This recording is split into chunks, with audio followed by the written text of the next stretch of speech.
¿Por qué se amotinan las gentes y los pueblos piensan cosas vanas? Se levantarán los reyes de la tierra y príncipes consultarán unidos contra su deidad y contra su ungido, diciendo: rompamos sus ligaduras y echemos de nosotros sus cuerdas.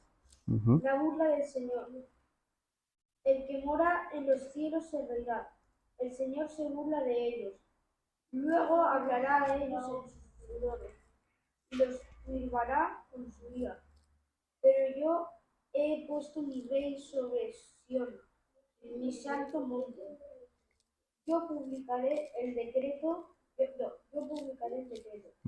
Jehová me ha dicho: mi hijo eres tú. Yo te engendré hoy. Pídeme y te daré por herencia las naciones, y como posesión tuya los confines de la tierra. Los quebrantarás con vara de cinco hierros, vara de hierro, como vasija de alfarero. Los desmenuzarás. Ahora pues, oh reyes, sed prudentes, admitid amonestación, jueces de la tierra. Servid a Jehová con temor y alegraos con temblor. Honrad al Hijo, para que no se enoje y perezcáis en el camino, pues se inflama de pronto su ira. Bienaventurados todos los que en él confían. Vale, vamos a orar. Señor, gracias por tu palabra, gracias por este salmo tan precioso, el Salmo 2, Señor, en que hoy vamos a tocar. Abre nuestros corazones para que tu palabra, Señor, pueda ser edificado en nuestra vida, Señor, y crezcamos en tu palabra cada día, Padre. Y para aquellos que no tienen a tu Santo Espíritu, oh Señor, por medio de tu palabra y el oír tu palabra, tú puedas, y te suplicamos que transforme sus corazones de piedra en uno de carne, Señor. Te lo pedimos. Guíame, Señor, en esta tu palabra, Señor, que no sea yo, sino tú, Señor, fielmente exponiendo tu palabra en el nombre de Cristo Jesús. Amén, Padre. Así que tenemos el Salmo 2. Un salmo que fue escrito 1000 años antes de la muerte de Cristo, antes que viniera Cristo, ¿verdad? Que antes que viniera nuestro rey, el Cristo. Pero este fue escrito por el rey David, por otro rey, el rey David, rey de Jerusalén, rey de Judá exactamente. El rey David reinó entre el año 1013 y 1006 antes de Cristo, 7 años en Judá, 7 con 6 meses en Judá. Y sobre todo Israel, del año 1006 al 966, 3 años sobre Israel. Así que hacen 40 años en total entre Judá y Israel, fue 40 años de reinado en todo Israel y Judá. Esto lo vemos en Segunda de Samuel. El siguiente, Segunda de Samuel 5, versículos 3 al 5 nos dice: vinieron pues todos los ancianos de Israel al rey en Hebrón, y el rey David hizo pacto con ellos en Hebrón delante de Jehová, y ungieron a David por rey sobre Israel. Era David de 30 años, jovencico, 30 años cuando comenzó a reinar, y reinó 40 años. En Hebrón reinó, Hebrón, que es Judá, sobre Judá 7 años y 6 meses, y Jerusalén reinó 33 años sobre todo Israel y Judá, que en total hacen 40 años.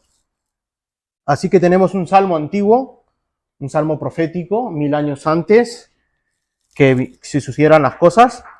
Todas estas profecías van dirigidas a Cristo, a Jesús, en la tierra. Su coronación, su gobierno, sobre toda la creación, en especial sobre las personas.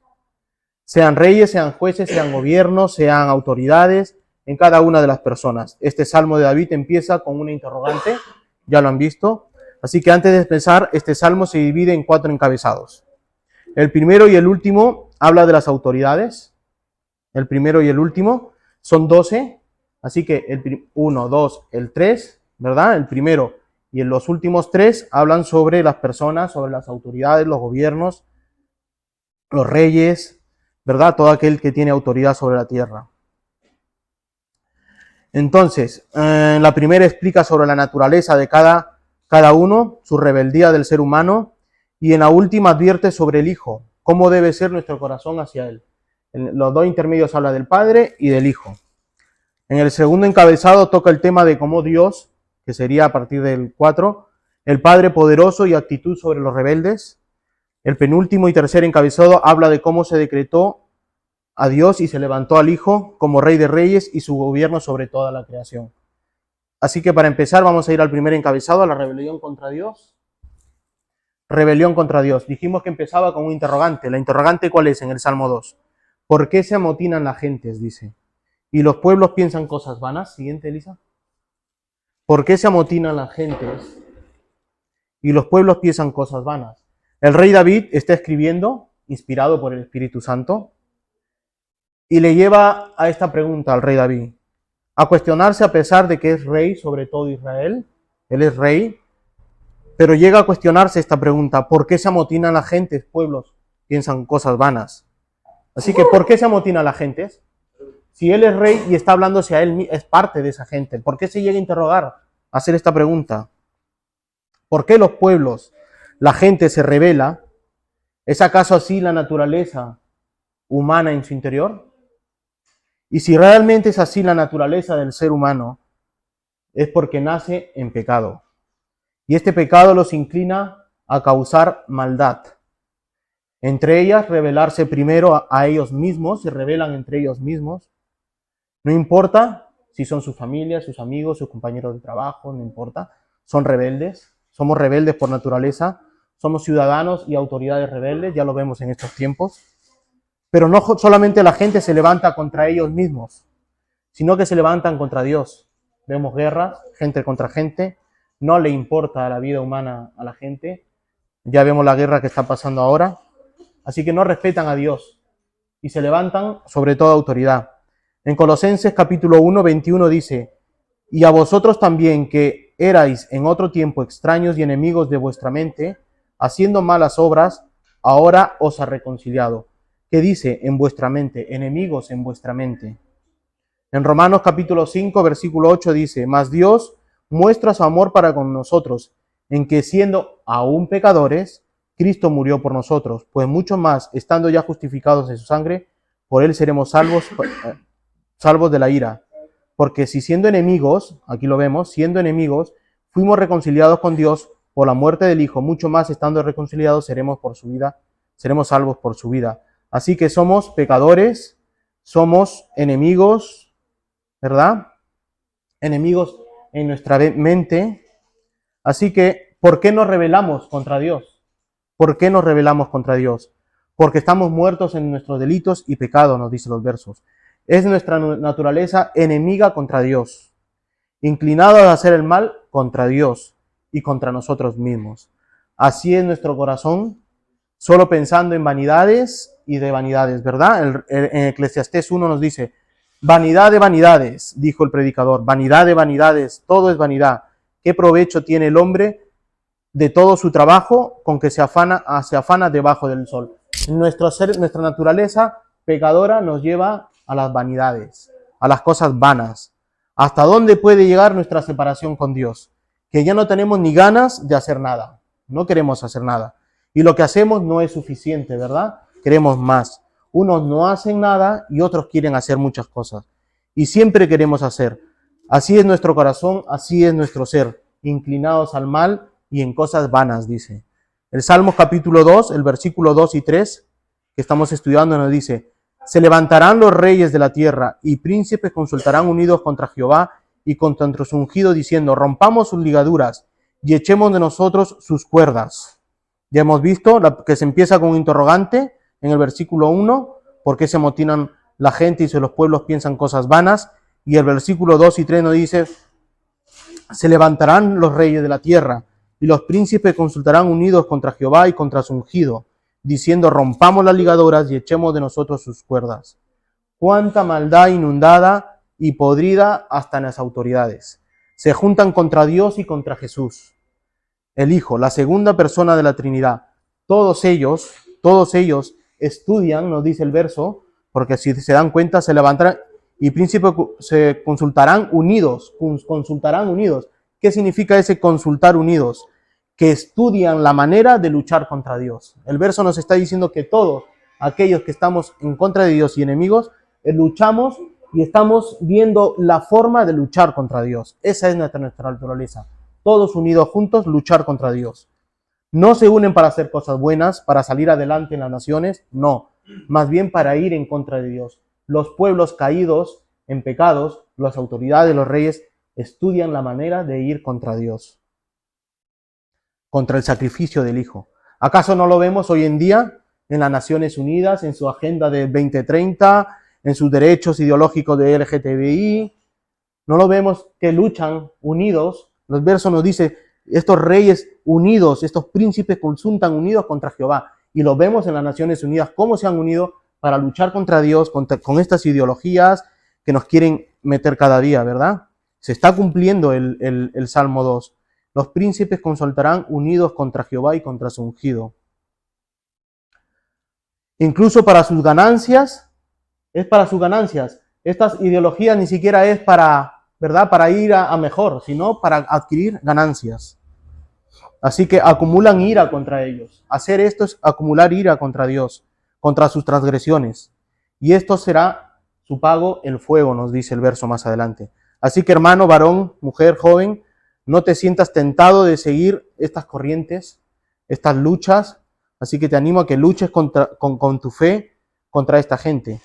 Así que tenemos a un campeón, que es Jesucristo, que venció la muerte, que ganó las huestes de maldad, que venció la ideología de género, que ha vencido la ideología de género, ha vencido la Agenda 30, la Agenda 2030, ha vencido contra esta gente que se une contra Dios.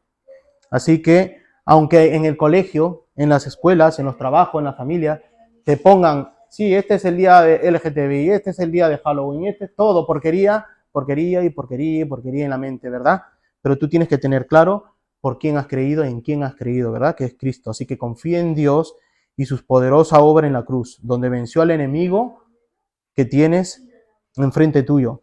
No es un Dios, no cualquiera, es el Dios poderoso. No es un Dios, sino es Dios poderoso y que todo lo puede con él.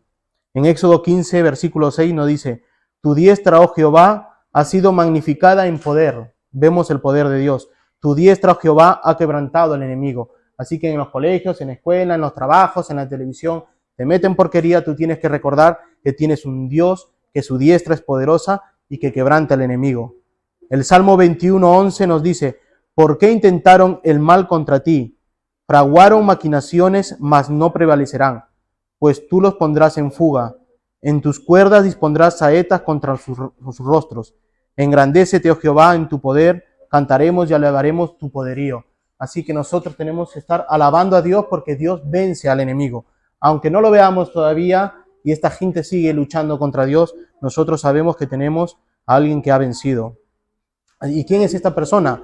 Es el Dios, es su ungido, quien aplasta a todos nuestros enemigos, a todas sus ideologías morales, hasta contra la libertad de aquellas personas que nos ponemos en contra de esta ideología.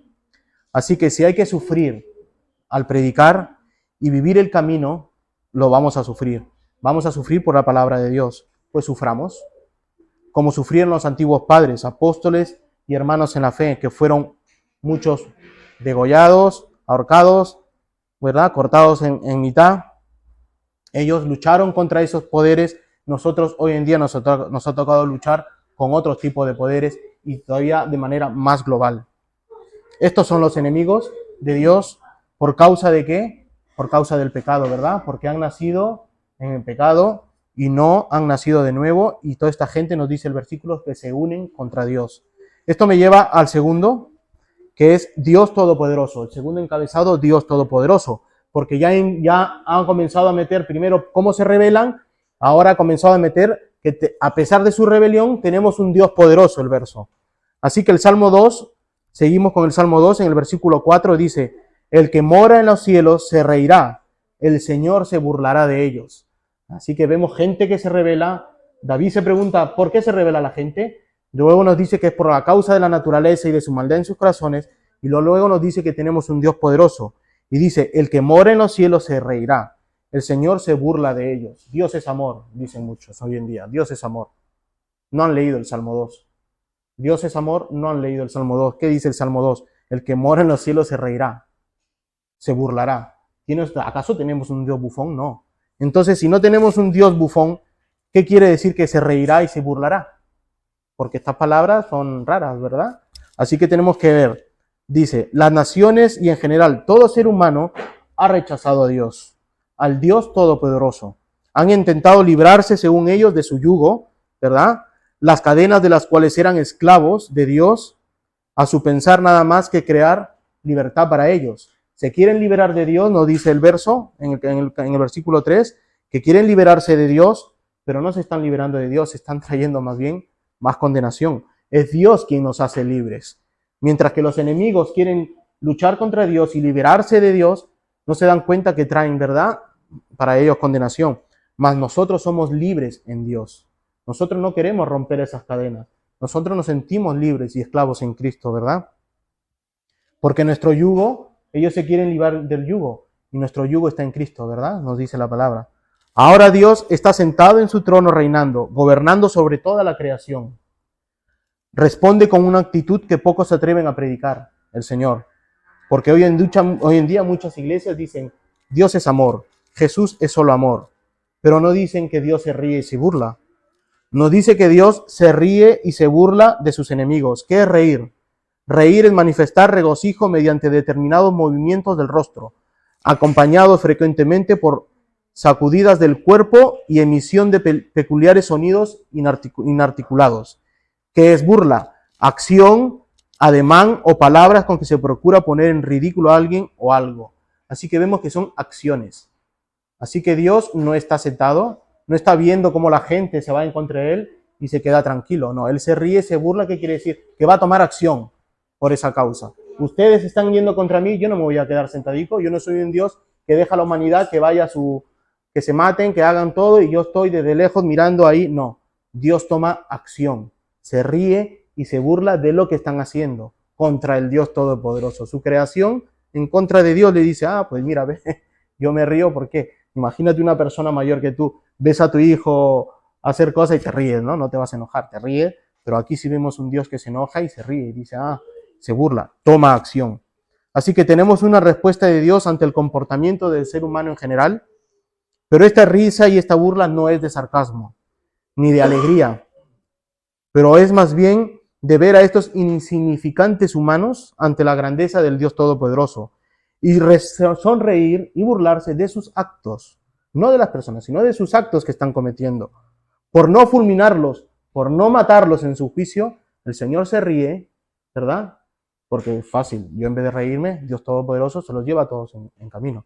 Pero no, Dios no dice que toma juicio y los mata, sino que se ríe y se burla y toma acción.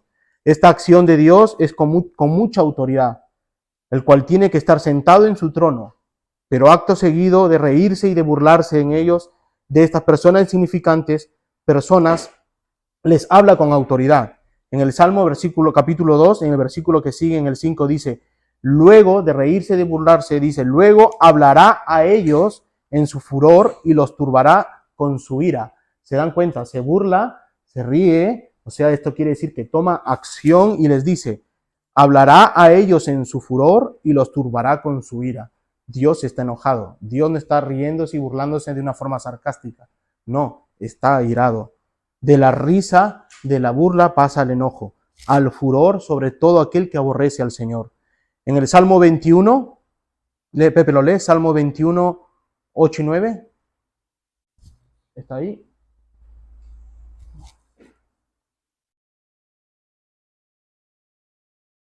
Alcanzará tu mano a todos tus enemigos, tu diestra alcanzará a los que te aborrecen. Los pondrás como horno de fuego en el tiempo de tu ira.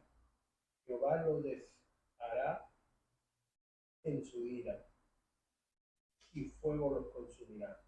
Y el Salmo 78, 49, 50 nos dice, envió sobre ellos el ardor de su ira, enojo, indignación y angustia, un ejército de ángeles los destructores, dispuso camino a su furor, no examinó la vida en ellos de la muerte, sino que entregó su vida a la mortandad. Ya vemos cómo es la ira de Dios y qué hay detrás de la ira de Dios. muerte, ¿verdad? Cuando Dios se enoja, ira, va a arrasar con todos aquellos que se han levantado contra Dios. Dios no puede ser burlado, engañado, pero recuerda también que es un Dios de misericordia, no solamente de ira y de enojo. Él es tardo para la ira. En Nahum 1 nos dice, Jehová es tardo para la ira y grande en poder, y no tendrá por inocente al culpable. Jehová marchará en la tempestad y el torbellino, y las nubes son polvo de sus pies. La insensatez de los pueblos prepara el camino para su propia destrucción. ¿Qué quiere decir esto? Que la gente está preparándose ellos mismos con sus comportamientos, con su forma de ser, con sus actos, están preparando destrucción para ellos mismos. Es el hombre quien causa su propia destrucción, por causa de su propio pecado. Trae juicio de Dios contra ellos. Dios nos castiga sin ninguna causa. Dios no castiga por castigar. Haya llegado hasta él el ardor de su pecado y de su rebelión. En Apocalipsis 18:5 nos dice, porque sus pecados han llegado hasta el cielo, y Dios se ha acordado de sus maldades. Dadle a ella como ella os es dado, y pagadle doble según sus obras. En el cáliz en que ella preparó su bebida, preparadle a ella el doble. O sea que nosotros mismos traemos, con nuestros pecados estamos trayendo juicio e ira de Dios. Así que tú, que te estás excusando si crees que tus pecados son escondidos y nadie te ve, te equivocas. Dios lo ve todo. Dios, tu pecado y lo que estás haciendo día tras día se eleva hasta Dios. Ese hedor se eleva hasta Dios y estás acumulando día y día y día y día castigo y juicio para ti mismo. Así que, ¿qué crees? Que Dios está lejos de esta tierra y te equivocas. Dios no está lejos. Él mandó a su hijo para ocupar el trono y el gobierno de esta tierra. El Salmo capítulo 2, versículo 6 dice, pero yo he puesto mi rey sobre Sión, mi santo monte. ¿Acaso este rey es el rey David del versículo 7? Nos aclara más. En el versículo 7 nos va a aclarar quién es este personaje que ha puesto Dios a su rey sobre Sión, sobre el monte. Así que en el versículo 7 nos daremos cuenta que no es David, a pesar que está escribiendo David el Salmo, que es rey puesto en Jerusalén, no está hablando de él mismo, está hablando proféticamente de otro rey. Dice, pero yo he puesto mi rey sobre Sión, mi santo monte. Así que el santo monte que está hablando es Jerusalén, ¿verdad? El santo monte es Jerusalén. ¿Acaso es el rey David? No, esto lo veremos en el versículo 7. Este rey es el Hijo, la segunda persona de la Trinidad, quien dejó su lugar en el cielo, bajó a la tierra y se encarnó en ser humano para cumplir este plan perfecto. El propósito por el cual fue enviado para salvar a sus escogidos, ¿verdad? Y ser entregado a muerte por sus pecados. A él se le ha dado toda autoridad. Fue puesto sobre el trono de Sión o Jerusalén. Fue ahí donde lo crucificaron. Fue ahí donde resucitó en gloria, donde el Padre lo envió con toda autoridad, potestad sobre la tierra y sobre los cielos. Fue ahí donde publicó su decreto, nos dice. Esto me lleva al tercer encabezado, al penúltimo, ya estamos acabando. El Salmo capítulo 2, versículo 7 dice, yo publicaré el decreto. Jehová me ha dicho, mi hijo eres tú, yo te engendré hoy. Así que el hijo que ha puesto en el santo monte no es David, sino el Hijo de Dios. El Hijo de Dios. Dios ha decretado poner en Sión a su hijo. Mi hijo eres tú, yo te engendré hoy. Como vemos, no es David, quien Dios levantó y puso en Sión, no al menos en este salmo. Es David quien escribe este salmo, sí, pero no habla de él. Dios está hablando de su Hijo Jesucristo, el Mesías, enviado a la tierra, a este mundo de pecadores y adormecedores de Dios, aborrecedores de Dios. Esto demuestra la misericordia que tiene Dios para con su creación. No los elimina, sino que ¿qué hace? Se burla, se ríe, se enoja, se llena de ira, pero manda a su Hijo. En vez de, en un juicio, eliminar a todo el mundo como hizo anteriormente en el tiempo de Noé, manda a su Hijo. Esto es misericordia. Así que Dios está hablando de su Hijo, del Mesías. Esto demuestra su misericordia para con la creación. Dios decreta y anuncia por ley, por decreto, por orden de su voluntad, enviar a su Hijo engendrado en María. Así que cuando el verso nos dice que es engendrado no nos dice que es creado, sino engendrado. ¿Engendrado en qué? En María, no creado. Pero también es engendrado cuando Jesús resucita de la muerte, también es un engendramiento. Volver a la vida es un engendramiento. Está volviendo a ser engendrado, resucitado en gloria. Y la Biblia también nos dice que engendrado significa cuando fue subido a los cielos, cuando ascendió y se sentó en el trono, fue engendrado como rey de reyes y como señor de señores y de toda autoridad. Así que a él, cuando se dice engendrado, está hablando que ha nacido en María encarnado, ha resucitado en gloria y ha subido a los cielos y se ha sentado en el trono y a él ha sido dado toda autoridad, corona y el cetro está en sus manos, dice. En Hebreos capítulo 1, versículos 8 y 9 nos dice, mas del Hijo dice, tu trono, oh Dios, por el siglo de los siglos, cetro de autoridad es el cetro de tu reino. Has amado la justicia y aborrecido la maldad, por la cual te ungió Dios, el Dios tuyo, con óleo de alegría más que tus compañeros. Así que seguimos en el Salmo 2, en el versículo 8 dice, pídeme y te daré por herencia a las naciones, y como posesión tuya los confirmaré de la tierra. Así que Jesús, el Hijo, es coronado, tiene el cetro de autoridad, le fue dado como herencia a las naciones y toda la creación. Así que déjame decirte que tú también tienes herencia en Cristo. Jesús dice que tiene herencia, nosotros también tenemos herencia. Y esta herencia no te pertenece a ti, no te fue dada a ti, es adquirida gracias a la muerte de Jesús en la cruz. Esta herencia que tenemos es en Cristo. Y esta herencia que tenemos es por gracia. Una herencia como hijos por la muerte de Jesucristo.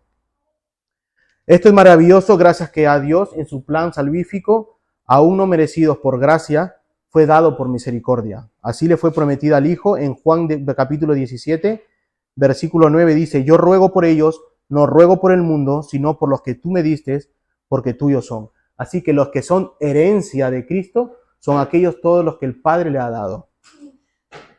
En el versículo 9 del Salmo 2 dice, los quebrantarás con vara de hierro, como vasija de alfarero los desmenuzarás. Así que, amigo, Jesús, así como vino con gracia, también viene como santo juicio, en fuego, para destruir a quienes, a todos sus enemigos, y ponerlos bajo sus pies. Los quebrantarás con vara. La vara es el cetro con el cual Cristo fue entronizado. Con esa misma vara vendrá Jesucristo a destruir a todos sus enemigos.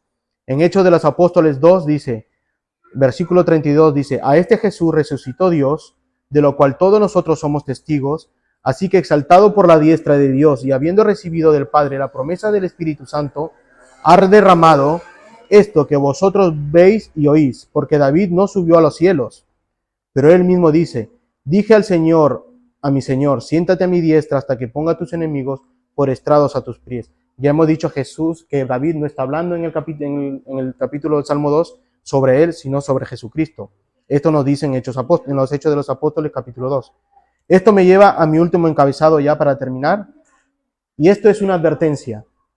Concluye este capítulo con una advertencia. Así que ponga atención a esta advertencia. Pero también no solo es una advertencia, sino también un mensaje de esperanza. Es una advertencia con un mensaje de esperanza. Que es adorad al Rey de Reyes. En el dibujo tienen los críos ahí pintando a unos niños adorando, ¿verdad?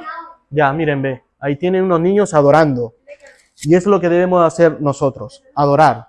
En este encabezado nos dice, adorad al Rey de Reyes. El Salmo capítulo 2, versículo 10 dice, ahora pues, oh reyes, sed prudentes. Ahí viene la advertencia, sed prudentes. Admitid amonestación, jueces de la tierra. A estos todos que se han levantado contra Dios, les dice, sed prudentes y admitid amonestación, jueces o autoridades de la tierra. Dijimos que Dios es justo, santo y lento para la ira. Aquí nos demuestra este atributo de paciencia y misericordia, advirtiéndonos antes de cumplir su castigo de justicia. Nos advierte a toda la humanidad, así como toda la autoridad que tiene en la tierra, le dice a todas las autoridades, sed prudentes, sed prudentes. ¿En qué? En sus actos. Que no se quejen, amonestarlos, dice, los amonesta, que tengan presente esta actitud de haberse rebelado contra Dios Altísimo y ahora déjense amonestar. Les está diciendo, déjense amonestar, porque Dios es grande y les está dando una oportunidad. La RAI dice que admitir también es sufrir una causa que no admite dilación. Así que Dios les está advirtiendo. Dios dice que va a hacer algo, que se está dilatando, que se está dilatando, que se está dilatando, un juicio para adelante, se está dilatando. Así que Dios nos reprende y nos deja la luz bajo su autoridad, de dejarnos de reprender. Va a llegar el momento en que dejará de reprender y lo que hará es actuar, ¿verdad? Solo la obra del Espíritu Santo en nosotros nos lleva a esta sumisión en Cristo, a recibir esta amonestación, esta advertencia, nos lleva el Espíritu Santo a recibirlo en el nuevo nacimiento. Así que tomamos esta amonestación, nacemos de nuevo y tomamos esta amonestación que es, arrepiéntete y ten fe en Cristo, ¿verdad? Pero tal castigo que merecíamos, ese castigo que merecíamos lo llevó Jesucristo en la cruz. Por tanto, ahora en Cristo somos declarados justos, justos delante del Padre. Esto debe llevarnos a una esperanza, así que es un mensaje de amonestación y de esperanza. Una esperanza en Cristo, ¿verdad? Una esperanza para nuestros familiares, una esperanza para nuestros amigos, nuestros compañeros, un mensaje que es que Cristo murió por nuestros pecados. Ya nos quedan 2 versículos. El Salmo 2, versículo 11 dice, servid a Jehová con temor y alegraos con temblor. Primero la amonestación y ahora la esperanza. Servid a Jehová con temor y alegraos con temblor. Qué hermoso, ¿verdad? Un hermoso pasaje que con todo aquel que ha nacido de nuevo y ha visto a Dios, ha visto al Salvador, el resplandor de su gloria, cómo adorarle y servirle con temor. Esto es reverencia, ¿verdad? Inclinado a los pies de Dios, no como enemigos, sino como sus hijos, como herencia de Dios, como linaje, como simiente del Hijo, hijos suyos por la cual míseros pecadores redimidos por gracia que merecíamos el castigo y no nos dio el castigo, sino que nos fue dado perdón por nuestros pecados. Así que, ¿cómo no adorarle? ¿Cómo no alabarle con alegría? ¿Verdad? Con nuestro ser entero. Como panderos y danzas, dice David. Y nosotros lo haremos en cada centímetro de nuestro ser, en nuestra iglesia, en nuestra casa, en nuestro trabajo, en nuestro colegio. Gracias a Dios, gracias a Jesús por darnos esta salvación tan grande. Si tú diste tu vida a Jesús y el escarnio de tu cuerpo que merecíamos y el derramar nuestra sangre que merecíamos, lo hizo Cristo en la cruz por nosotros, ¿verdad? En Él dice que fluyen ríos de agua viva, ríos de agua de perdón. Y nosotros hemos bebido de esa agua. Qué inmenso amor, qué inmensa gracia. En el último versículo del Salmo 2 nos dice, honrad, en el versículo 12, honrad al Hijo. Ya tenemos la advertencia, tenemos la esperanza, y nos dice ahora, honrad al Hijo, ¿a quién? A Jesús, para que no se enoje. Jesús no es solo amor, también se enoja, y perezcáis en el camino. Jesús no solamente da salvación, sino también da juicio. Pues se inflama pronto su ira, no solo es amor, se llena de ira. Bienaventurados todos los que en Él confían. Así que hermanos, oremos y demos gloria a Dios, al Hijo, a Jesucristo, para aquellos que dicen que Jesús es solo amor y nada más que amor. Ya vimos que no es así. También es justo y su ira se inflama y nos dice el verso, se enoja. ¿Contra quién? Contra aquellos que aborrecen al Padre, ¿verdad? Con toda autoridad, con todo ser humano que se ha levantado contra Dios para liberarse de las cadenas de Dios y solo traen juicios para Él. Que nuestra conversión sea sincera y no un mero emocionalismo de un momento y un engaño que es para nosotros. Esta salvación es grande, es poderosa y solo sea una persona, no seas una sola persona dominguera que viene y calienta las sillas y después nos olvidamos de la iglesia durante toda la semana, no, sino que tengamos una conversión sincera, que todos los días de la semana nos preocupamos tanto por Dios como por la iglesia, ¿verdad? Así que tengamos cuidado de los hermanos, del ritualismo de los domingos y que sea todo lo contrario en una expresión de nuestro ser como piedras de agua viva, nos dice la palabra, forjados del mismo Espíritu de Dios. ¿Esto qué quiere decir? Que nos lleva a un solo camino, que es Cristo. Este final de estas aguas vivas, de estas piedras vivas, calientan a otras piedras, pero esto no solamente se hace los domingos, sino toda la semana, ¿verdad? Así que tengamos en cuenta esto. Dios bendice a todos los que en Él confían, en todos aquellos que han depositado su fe por su obra sobrenatural del Espíritu de Jesús, en la obra de Cristo en la cruz del Calvario, y sus vidas dan frutos de una conversión genuina, nos dice. En Gálatas capítulo 5, versículo 22-23 nos dice, mas el fruto del Espíritu es amor, gozo, paz, paciencia, benignidad, bondad, fe, mansedumbre, templanza. Contra tales cosas no hay ley. Si tú has nacido de nuevo, tienes estos frutos. Si no tienes estos frutos, examínate porque no has nacido de nuevo. Dios nos guarda en todo momento y en cada uno debería examinarse a sí mismos por medio de ¿qué? De la palabra, cada día. Amar la palabra es amar a Dios. Amar a Dios es amar a Jesús, que vino a la tierra y se mostró a Dios completamente como es Él. Dios nos guarde y guíe cada día. A Él sea la gloria. Amén. Así que